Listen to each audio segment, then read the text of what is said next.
Alright, let's talk about The Thinking Machine by Stephen Witt, because this book is basically the story behind a company that quietly became the engine of the AI boom. And what makes it interesting is, it's not just Nvidia makes chips. Witt frames it as a story of how Nvidia went from building graphics hardware, basically the stuff that made video games look amazing, to becoming the most important supplier in modern AI, the company everyone needs if they want to train big models and run serious AI workloads. Now, the human at the center of it all is Jensen Huang, Nvidia's co-founder and longtime CEO, and Witt's angle is that Huang isn't just a manager riding a wave. He's portrayed as the person who made a pretty wild, early bet that the future of computing was going to shift towards AI, and he was willing to stake the company on it. One of the most cinematic details, Nvidia starts in a Denny's restaurant, like this classic Silicon Valley origin story, and then, 31 years later, by June 2024, Nvidia becomes the most valuable corporation on Earth. So how does that happen? Witt points to two major forces in Huang's thinking. First, Huang sees that Moore's law, this idea that computers keep getting faster on a predictable schedule, won't keep delivering forever, and that at some point you need a different approach to performance. Second, he goes looking for a market that will always demand more computing power, and AI turns out to be exactly that, especially once large language models kick off an arms race for training compute. And here's the part that surprised a lot of people outside tech.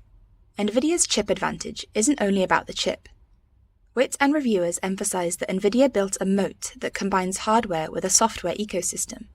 So once companies build their AI stacks around Nvidia's platform, switching away is painful.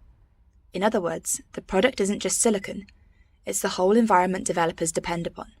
Then the book gets into culture, because you can't build a company that moves that fast without a certain kind of intensity. Witt describes Nvidia as built for speed, with Huang pushing what's been described as speed of light execution, and a structure that stays relatively flat and decentralized so it can pivot quickly. And Huang personally comes through as complicated, visionary and relentless, but also abrasive at times. Someone whose intensity can motivate people, but also scorch them. So when the AI gold rush arrives, especially post-ChatGPT, Nvidia is positioned like the pickaxe supplier in a gold rush, except the pickaxes are compact supercomputer modules and the buyers are basically every major tech company on Earth. And Witt's bigger message, this is what the book wants you to take away, is that Nvidia's rise wasn't luck and it wasn't just being early. It's portrayed as a combination of a leader with conviction about a non-obvious future, a company culture optimized for fast execution, and a strategy that turned a chip company into an ecosystem company.